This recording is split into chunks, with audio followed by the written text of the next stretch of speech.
most people do not even know how to define talent or what talent is, let alone how to evaluate it. And so most companies, recruiters, agencies, HR executives, etc., they're at a massive disadvantage. And really, our lack of success today is really an indictment on the traditional approaches, because either 20% of the salespeople are almost selling 80% consistently of the sales revenue at almost every company globally. Welcome to the Growth Experts podcast. I'm your host, Derek Collin. Today, we have a special guest. He goes by the name of John Pyke. He is the mentor and founder and CEO of mentormejohn.com. And he's also the founder and CEO of thetalentgenius.com. How's it going, John? Fantastic. Thanks for having me today, Derek. Fuck yeah, it's a pleasure. So tell us how your role fits into the bigger picture over at the Talent Genius or mentormejohn.com. Okay. So I had the privilege of being hired by the company that founded skills-based training back in the 60s. And they were a real pioneer. And in fact, at one point, 85% of the Fortune 500 used this sales training program because they were the 800-pound gorilla, the least risk vendor, considered to be the absolute best of the best. And so I felt very fortunate to have been hired because I was the youngest person that they'd hired in the history of the company. And normally they hire people that are VPs, general managers, or directors of sales, or higher, because that's who we're calling on. So anyway, the long story short is that I had an epiphany. Even though this company was considered to be, the best there is, what I found out is that the sales training didn't work. So let me explain. I found out that at almost every company globally, 20% of the salespeople consistently sell 80% of the total sales revenue, regardless of interventions and implementations as it relates to world-class sales training, what's considered to be the best. So long story short, I had an ethical dilemma, a crisis of conscience. How can I in good faith support a company, represent a company, when I know the training doesn't work? And what's really interesting, Derek, is very recently, that same company that created that program recently did some research, and it was also validated by Gartner that after 30 days, 87% of that traditional training is completely forgotten, completely gone. So the return on investment of that training is slim to none. So what happened is I went on this quest to try to figure out, well, what is it that 20% has, right, that the 80% doesn't have, or seemingly can't learn or, develop. And so what I'd like to do today is I would like to share some specialized transformational knowledge to save people that are listening a 30 to 40 year learning curve, because this has been my life's pursuit, my life's goal. So, if you segue that in terms of, how does that impact, or what's the connection to recruiting? What's the connection to hiring? What's the connection to high performance? So what I have found is that many things cannot be taught or learned, okay? So when you take a look at sales and you're interviewing somebody, a lot of companies will use a one-dimensional disc profile, but if you're going to just use that, you're going to get burned still about 80% of the time because it's not comprehensive enough, okay? So think about things like persistence, drive, initiative, resilience, handling rejection, connecting with people quickly and easily on an emotional level, problem solving. All those things are innate. They cannot be taught or learned. You either have a certain amount of it or you don't. And so the thing that I want to introduce right away, very early in this interview, is I use a 3-dimensional assessment that is an absolute game changer, because most people do not even know how to define talent or what talent is, let alone how to evaluate it. And so most companies, recruiters, agencies, HR executives, etc., they're at a massive disadvantage. And really, our lack of success today is really an indictment on the traditional approaches, because either 20% of the salespeople are almost selling 80% consistently of the sales revenue at almost every company globally, and also 20% of the non-salespeople are the ones that are contributing the lion's share of the load. Mm-hmm. So that's a little bit about my background, and I can provide you with a couple of stories to kind of emphasize, the significance of how this works. Sure, yeah. So question, how do you define talent, especially in high stakes roles like sales, and why is it often overlooked in traditional hiring? I think that that's a great question. In fact, I I was a guest speaker at 3 different talent acquisition symposiums. All right. Mhm. These are loaded with Fortune 1000 executives. And so I asked the audience, I said, okay, so incidentally, let me give you some context. The 2 biggest challenges that they consistently mentioned at all 3 of these events was number 1, faster identification of talent, because the best talent doesn't stay on the market very long, as we know. And secondly, compressing or shortening the time to hire. Most of these people are very frustrated that there's a lot of internal bureaucracy. They have to jump through a lot of hoops. There's a lot of processes. And by the time they're ready to make the hire, the person's already off the market. So I asked the question to all of these Fortune 1000 executives, what is talent? How do you define talent? If you want to identify the talent faster to your advantage, what is it? Derek, do you know not one senior executive was able to come up with the right answer? Oh, wow. No, we think we have, that kind of gives you a really good idea as to why we have so many challenges as it relates to hiring the right person the first time, every time. So very simply put, in Daniel Pink's book, A Whole New Mind, he talks about the fact that there are 1 quadrillion connections in the brain that literally dictate everything about who we are and how well we do them, okay? So the things that I mentioned before, those intangibles that you can't see in an interview, right? Persistence, drive, initiative, self-starting ability, problem solving, okay?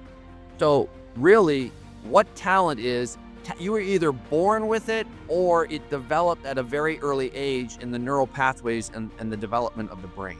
It has to do with the hardwiring of the brain. So the reason why what I do is an absolute breakthrough is because I have an instrument that measures the hardwiring of the brain to determine whether or not someone is predisposed to be exceptional in a specific role. Now, I happen to focus most of my attention on sales, but this works for all positions, whether it's operations, human resources, finance, customer service. The principles are the same, regardless of what type of function you're looking to hire. Right. Okay. I know that in our previous conversation, you had mentioned the 20/80 rule when it comes to sales. What are those key characteristics that consistently separate that 20% from the rest? And how is it reliable or reliably identify them? How do you reliably identify them? Sure. So first of all, let's take a look at what's not working. So a lot of companies use personality assessments, and while they do have a place, almost everything that I do is based on science and research, so you can trust it implicitly, okay? So the first thing about behavioral assessments is that they're only slightly better for predicting job performance, especially as it relates to sales, than just looking at a person's resume and making a hiring decision based on looking at the resume and not even talking to them. So that's not going to give corporations the return on investment or the accuracy that they need. So the next level of what we need to address is, what are they motivated by? Okay. So we have done an extensive amount of research globally, and we found that the best salespeople are highly economically motivated, highly economically driven. So you see it all the time. So I like to say there's 2 challenges to every company: sales and everything else. You could have the best product or service, but if you don't have great salespeople, you're going to reach a fraction of your potential. Okay. So when it comes to economic motivation, and actually I did my MBA thesis on internal versus external motivational factors impacting people's performance, because I was intrigued, even in college, why is it some people consistently achieve all their performance objectives, they work in the same environment, have a similar educational background, and the majority don't? Well, the truth is, Derek, it's a combination of internal and external forces. What you bring to the table as an individual human, right? And then how your leader treats you, manages you, leads you.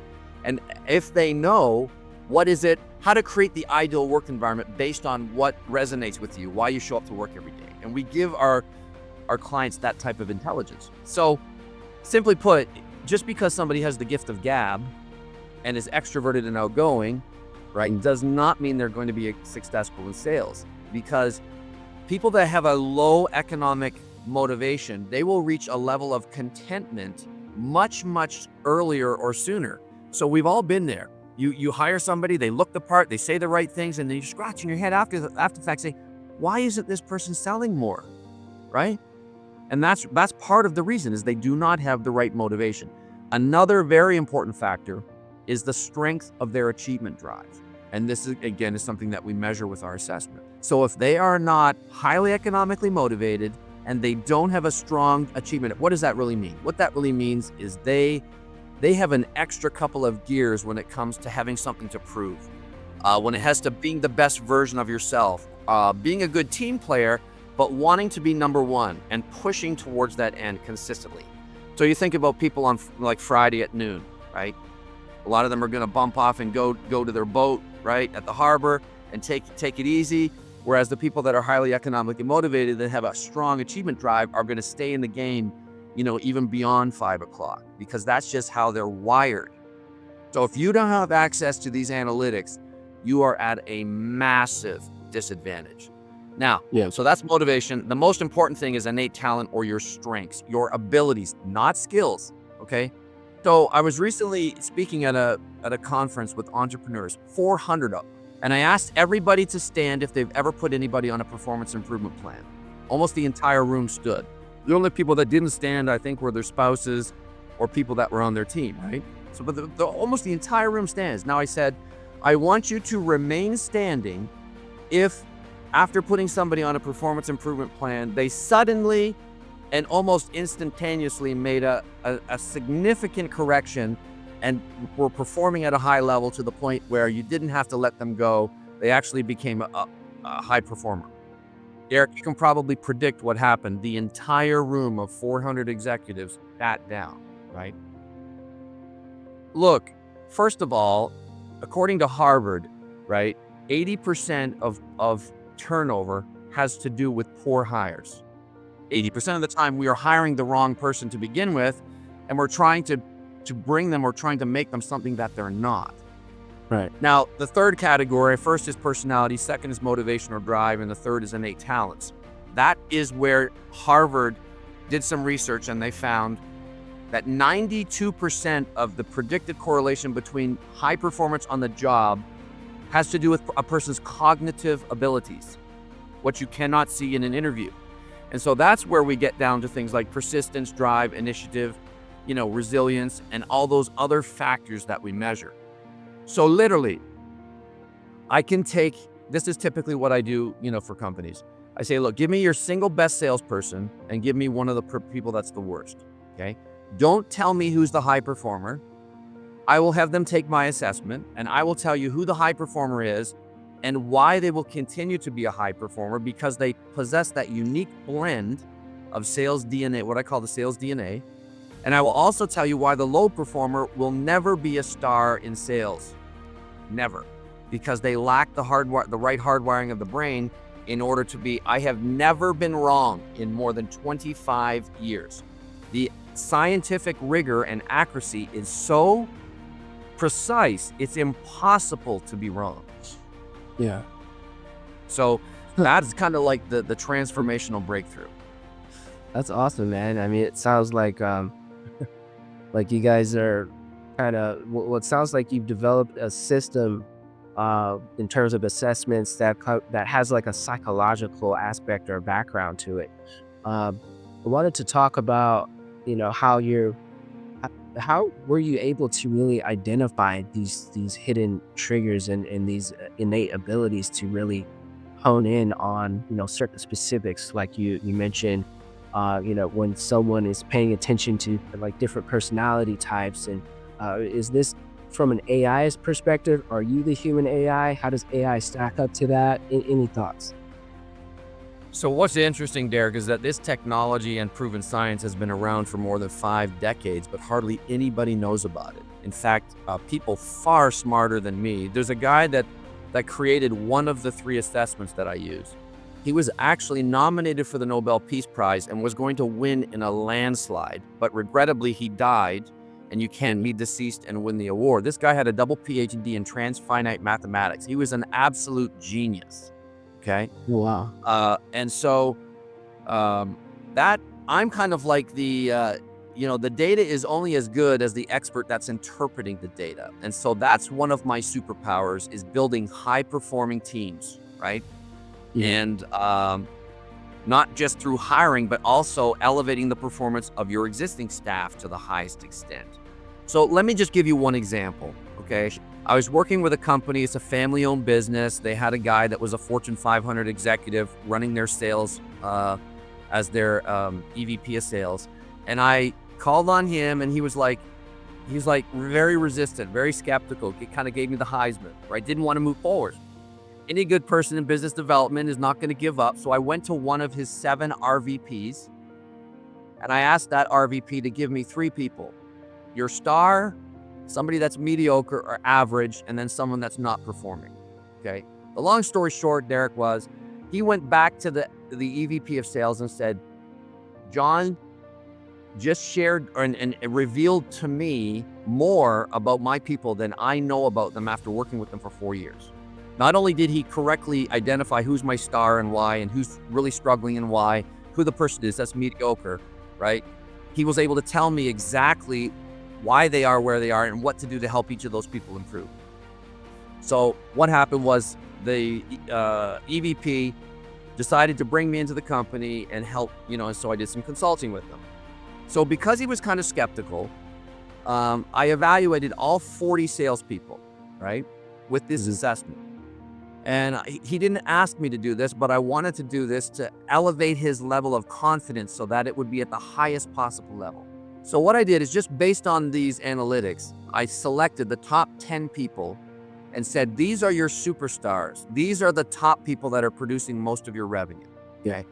9 of the people out of 10 that I selected had contributed 80% of the total sales revenue over the last 4 years. He was absolutely mystified. He said, John, I've never seen anything like this in my life. How can you possibly do this? So I was kind of confused though, because the one person who had the highest and best sales assessments, and I'm talking about the top 1/10 of 1%, one of the best assessments I've seen, probably the top 50 highest or best assessments out of over a couple 100,000 that I have personally done. Right? I'm like, well, why isn't this person performing? Well, I found out he was brand new to the company. Okay.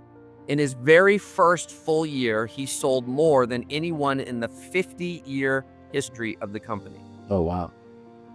So what's kind of interesting about this company is that they have to be in tip-top physical shape and also not have a fear of heights, because they're climbing these huge water towers that are above the ground, 100, 150 feet, right? But they have to have a blue-collar work ethic. They also have to have the ability to talk to people like engineers and, the mayor of the city and, government officials. And they also have a high aptitude for learning because they need to have designations and credentials, right, in their industry. So they had an 80% sales turnover. 80% was killing their company. So they were spending about $500,000 after 3 years to find out that a person didn't have the sales DNA, and then they would fire them. So basically, Derek, what I did is I took the scores of the top 10 salespeople that have been producing, or the top 9 that were producing 80% of the total sales over the last 4 years, used that as a benchmark to then hire anyone else that was potentially going to be considered to come into that company, right? So in the first year I worked with them, we eliminated their sales turnover, and they had their highest revenue in the company history. So the predictive nature of the analytics and the science is so precise that for those of you that are looking for a transformational breakthrough, not only in terms of accuracy of hire, but also retention and then revenue on top, there's nothing that can beat it. We rely on data and analytics for so many other things except for when it comes to hiring. Yeah, that's true. Especially when it comes to AI, a lot of companies are relying on it, data analytics, their ATS systems, KPIs, etc.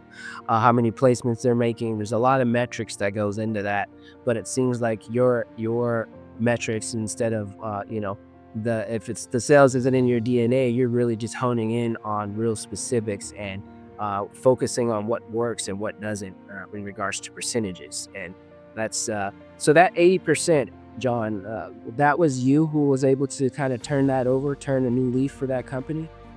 Yes, that's absolutely right. Because what we would do is anybody that we were considering as a candidate for a sales position, the more you deviate from that ideal benchmark and standard for their specific industry with their specific people, the more the performance is going to be compromised or the performance is going to suffer. So, this also takes away the intuitive gut instinct, I'm getting along with this person type of trap that a lot of people fall into. So another dynamic of this, Derek, is because so many companies do a poor job of hiring, and they've been burned so many times in the past, they stagger their interview process, and it's way longer than what it needs to be. Whereas if you have this science and this analytics, remember, the number one concern was faster identification of talent. So if you can identify someone as really high talent, they have the sales DNA, you bring them in, you have one interview, you make them a job offer. You don't need to have multiple interviews. You don't have to do panel interviews, which is the worst of any. Whoever invented that needs to be shot, right? It's like an interrogation. Why don't you just get big, bright lights, right? And put handcuffs on them while you have 4 or 5 people in a panel interview one person. It's crazy. Yeah. So now here's the other dynamic. It sounds like a lineup, like they're, being interrogated for a murder case or something. Yeah. So tell me if this isn't the case. I know you're an entrepreneur and you started your own company, but when you are working for somebody else, tell me if this isn't the case. You went ahead, you're in it, you're preparing for an interview, you go through all this research and all this time in preparation, you get dressed up, you drive there, and then they basically ask you questions for almost 50 minutes straight. And then they say, with the last 5 or 10 minutes remaining, what questions do you have? Yeah. Right? Isn't that 5 or 10 minutes? That's like the elevator pitch at the very end, where you at 5 or 10 minutes, you got to pretty much stack everything in a nutshell so that you can, win them over. Whether it's the relationship you build with them in 5 to 10 minutes, their whole ecosystem, being able to measure if it's a good fit or not. There's a lot that goes into that 5 or 10 minutes. If you're not a master of that 5 or 10 minutes, then it's gonna bite you in the butt. So here's what I know. Today more than ever, all right, potential candidates, for consideration, they want to be seen, heard, valued, understood, and they want to know how what they do connects to the overall larger picture of the company. Yeah. So it's incredibly competitive. Not only that, the Great Resignation is real, right? Gallup just found out this year that the employee engagement number for workers is the lowest it's been in 12 years. It's only at 31%. Only 31% of the employee workforce is highly engaged. What that means is the remaining 2/3 are just doing the bare minimum just to hang on to their job. They're just going through the motions, okay? Yeah. So watch how this works. Because you have this science and this data, I say, hey, Derek, I send you a text and say, Derek, we're fast tracking your application. Your scores are in the top 10% of the best salespeople in the world. We can't wait to meet you. Do you think you're more inclined to show up and not ghost that interview if I share that message with you, right? And so here's the even the better part. So then I say, please check your email. So we call them, we text them, we email them. And here's what the email says.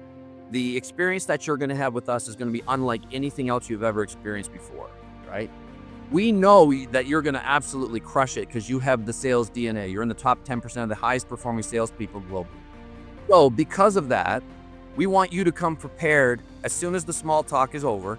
We want you to come prepared to ask a lot of questions, because we know where you spend the best waking hours of your day is a very important decision, right?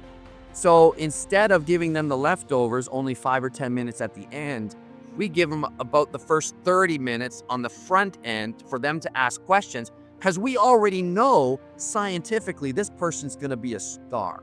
Yeah. So we basically share that and say, we're not like everybody else that you're going to interview with. They're going to interrogate you, right, et cetera, et cetera. We're going to give you the first 30 minutes, and then we have some questions that we would like to ask you. Yeah. So the contrast of that candidate's experience compared to everything else that they are, it blows everybody else out of the water. Yeah. Right? So the war for talent is real, and today more than ever, employers and employment agencies need to be concerned about the candidate experience, right? Because that's what really matters the most. And that's a powerful way that the assessment allows you to differentiate yourself. Yeah, I like this assessment. Where can people find it? It's a great question. So my main website is under some development right now, but you can see at the bottom across the screen, mentormejohn.com is a special website that I have created just for this call. If you want to test drive the assessment, you're welcome to do so. Here's the thing that I would ask, Derek. I would ask, for those people that want to test the assessment and would like me to review it with them, if you could just do me this favor. If you have a team of at least 10 people, right, you would be a great person for this. I can't afford the amount of time to review hundreds and hundreds of assessments, right, with people if you're just an individual. But if you are a senior executive, if you're an entrepreneur, if you're a leader that has a team, that would be a great fit. Now look, I am not asking for anybody's phone number. I am not going to chase anybody, right? If you're a progressive, visionary leader and this resonates with you, then I know I'm going to hear from you and you will, complete the assessment, and then I would be happy to review the results with you. But you're not going to go in any database. There's not going to be any follow-ups. I just want to say that I have enough business. I'm doing this more so because I'm convinced more than ever that I need to get this message out to as many people as possible because they don't even know it exists. Yeah. Right? And it is powerful. Let me share just one last story, if I might. Sure, right. Yeah, please do. We might have to do another podcast, John. That's okay with me. I was working with a company. It's a second generation family owned business. They're the largest furniture retailer in the world. Okay. Yeah. They have like 20 football fields of furniture all in one location here in High Point, North Carolina. This was kind of during the time frame of the Great Recession. They had 7 consecutive years of declining sales. 6 of their 7 competitors went out of business. Their company's sales were cut in more than half, right? So this is 2010. So they've never hired a consultant or an outside coach before. So by utilizing this assessment and then doing a sales keynote, a sales training for 1 hour, right? They had their highest sales growth in 4 years. It was actually featured on national television on CBS Evening News with Katie Couric because all of the metrics were doom and gloom. The unemployment rate was going up. Consumer spending was going down. There wasn't any success stories, right? Yeah. And so here we are on national television featured for this unprecedented result of getting a 48% growth, right? So this isn't just an anomaly. This is what happens, in terms of when I work with clients pretty much every single time because of the fact that the analytics are so exact and so precise. It's an absolute game changer. And last question in regards to this, what would you want a company to know if they were to hire it? What's the implementation process? Are you learning about them? Are you learning about their whole organization from A to Z, their environment, how people fit into the workplace? Are you giving the employees assessment tests? How does this work? How would they, really get started? And do you show up on site, or do you have a team that does this? How does that process work? So you basically have covered almost everything from A to Z for me, just in terms of what you've described. So yes, there's going to be an important piece where I find out a lot more about the organization, right? And then the other piece is what sets us apart is that we sift, sort, and separate and cherry pick the top 10 or 20% of the highest or best talent. And we do that by utilizing the assessment on the front end. You think about the amount of time, management time, that's wasted by interviewing people that have no business being in front of them, right? Yeah. In the first 3 or 4 minutes, you typically have an idea. You're like, oh boy, how do I not be disrespectful and shut this interview down, right? Kind of quickly because this person doesn't have a chance, right? So the time savings and the cost, oh my goodness, is just massive. So the first thing that we do is we typically would have a conversation with a potential candidate, and then we would have them take the assessment. If they don't score in the top 10% or 20%, then we don't consider them and we don't move forward. And so what we do is we would basically highlight, 2 or 3 of the best people for that specific position, or if we're hiring multiple people. But here's the key. Every company should have a very powerful, unique selling proposition. So Derek, my unique selling proposition is this. I provide all of my clients a 1-year unconditional replacement guarantee. Now, you know from being in the industry yourself, the industry standard is 3 months, right? Yeah. That's not long enough. First of all, it's not long enough, but second of all, the reason they do that is because they are not supremely confident that the person that they're presenting is going to be a rock star. So more important than our 1-year unconditional replacement guarantee, and that it's 4x the industry standard, I can count on one hand in the last 5 years how many times I've had to replace a candidate. It's sort of like Domino's did their research and found the 30 minutes or it's free, the geographic distribution, they were never going to be late. So it's like my guarantee, I know I'm never really going to have to honor it because our science is so precise. And that's today what employers are looking for. They're looking for certainty. They're looking to minimize risk, right? And so when you can lock arms with a talented salesperson, like being in the top 10%, say that we believe in you, right? We know you're going to crush it, right? The other thing that I do, Derek, is I do what's called an onboarding call where we confirm their communication style, how to create the ideal work environment for them. When you onboard somebody this way with the leader and they understand each other, that connectivity and connection and alignment is so strong that they have a 72% lift in productivity and an 80% lift in retention. Think about that for a minute. A 72% lift in productivity and an 80% lift, right? Because they trust each other, they know each other, it accelerates the understanding of each other, and it's absolutely powerful. I did this with my son's Division I basketball team, right? The defining difference in success or failure of a company is how well the people work together, right? So by using the assessment, the coaches understood the players exceptionally well, and the players also understood each other exceptionally well, and the camaraderie and the connection, right, was so significant that they tripled their conference wins and had their most successful season in Division I history at that school. All because of the connectivity, the team building, right? And people understanding not only themselves, but also each other, and being able to accelerate the quality and substance of the relationships and the trust. Wow. Yeah, I like that. Teamwork makes the dream work, right? Especially with an assessment that has a high accuracy that you've described in this podcast. John, I want to thank you so much for joining us on the Growth Experts podcast today. I do have one last question for you, because you did mention that, if there was a means to get this out to more people, how are you currently doing that now? What challenges have you faced? What's working? What's not working? If there's a magic wand that you could wave, John, how would you make these changes? Sure. So everybody listening today, I've created a special web page. It's called mentormejohn.com, where you can go and you can actually test drive this assessment for free of charge. This is something I normally charge north of $1,000 for. You can actually also book a call with me, and I will interpret the results, because that's really where the magic happens, when you interpret, hey, what does all this information mean?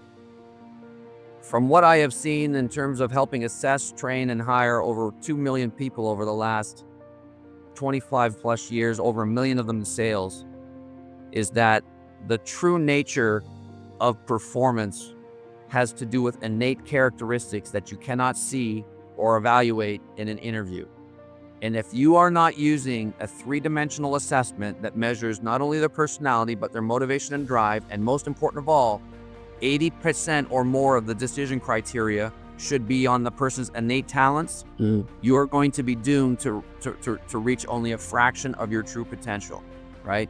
Because you're not going to make the right hires the majority of the time.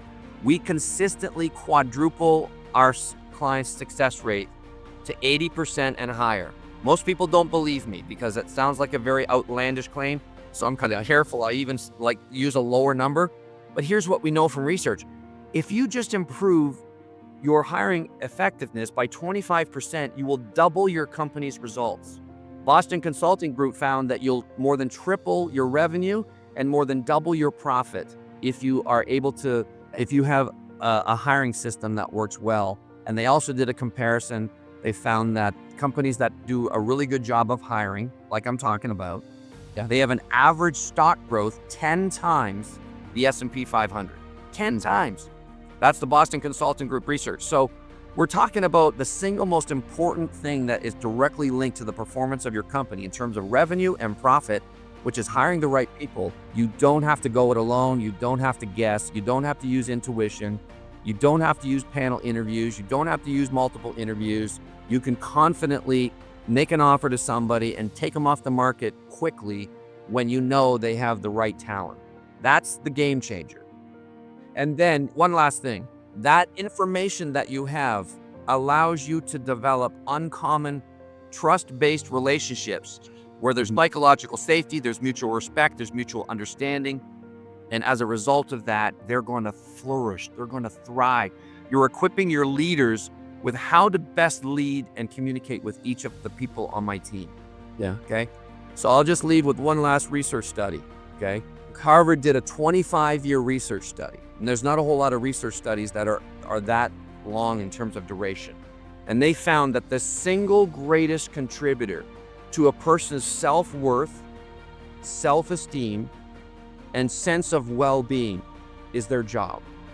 Like or dislike, at the top of the company or at the bottom, the highest performer or the lowest performer, as human beings, we are giving the best working hours of our life to our employer. Yeah. And it impacts how we feel about ourselves, right? And we bring that self home to our families. And that's the biggest reason why I'm so passionate about getting this information out, because people matter. You want to hire the right people. And when you have those relationships, because you understand how they're wired, how to best communicate with them, why they show up to work every day, and how to create the ideal work environment, it's a cheat code that will literally allow you to blow your competitors out of the water, because your people are going to be much happier. They're going to perform at a higher level, which means you're going to retain them. So, sorry, I get really fired up. So you're going passionate. I am passionate about it because you have to have a deep-seated belief in people. And sadly, so many people have had so many poor experiences because they don't have these analytics on their side, and they're jaded, right? Yeah. So Yeah. thank you again, Derek, for your time, brother. I appreciate it. Yeah, no worries. I really appreciate you joining the Growth Experts podcast. Thank you, John. John Pyke, ladies and gentlemen. If you guys want to check him out, like he said, go to mentormejohn.com. Thanks for joining us, John. My pleasure.